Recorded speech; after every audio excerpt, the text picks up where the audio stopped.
She called him her son, but somewhere along the way he became her husband. Nobody told him that was a problem. Someone in the comments of my last video had a name for it, pseudo husband or husband son. So here's the deeper conversation that comment deserved. A husband son is not a term about romance. It is a term people use to describe what psychology formally calls surrogate spouse syndrome. It's what happens when a parent, in this case a mother, without realizing it, places her son in the emotional role of her partner. He becomes her confidant, her protector, her emotional regulator, her reason. Not because he chose it, because nobody ever told him that was not his job. And this is not about blaming mothers. Many of these women were abandoned, unsupported, or left alone to raise children by themselves. The wound is real, but the transfer of that wound onto a child creates the pattern, and that pattern follows him into every relationship he tries to build with you. You are not watching one incident. You are watching a constellation of behaviors that were there long before you arrived. The stove in that earlier video was not the beginning. It was just the first time you saw it. Men who carry this dynamic into dating often look inconsistent, emotionally unavailable, or unable to fully choose their partner. But what is actually happening is far more specific.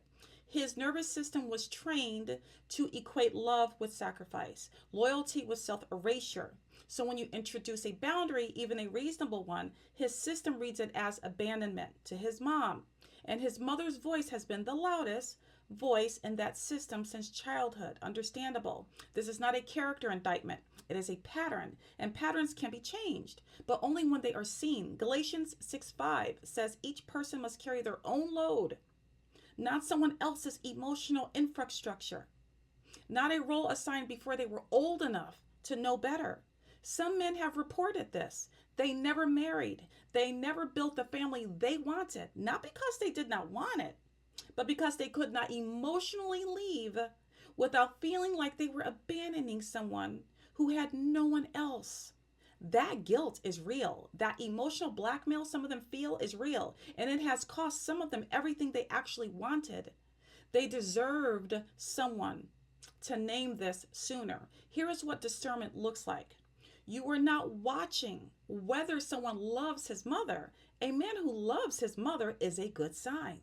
You are watching whether he has the capacity to choose you when it cost him something, whether he can hold a boundary with the person who raised him, whether his peace requires your silence. Those are the data points, not the flowers, not the first 90 days. The moment something costs him. Genesis 2:24 says a man shall leave his father and his mother and hold fast to his wife. Leaving is not abandoning. Leaving is choosing. And if he has never been given permission to choose himself, he will not know how to choose you either. Watch the pattern before you deepen the proximity. This matters for those in dating. Pay attention, look at the pattern.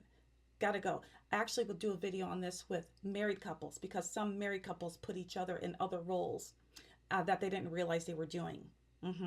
One spouse puts the other person in the role of a child, and the other one sees the other spouse in the role of as the parent based on their dynamics. But this is happening beneath the surface. They're not aware of it. It's a dynamic. People do this all the time.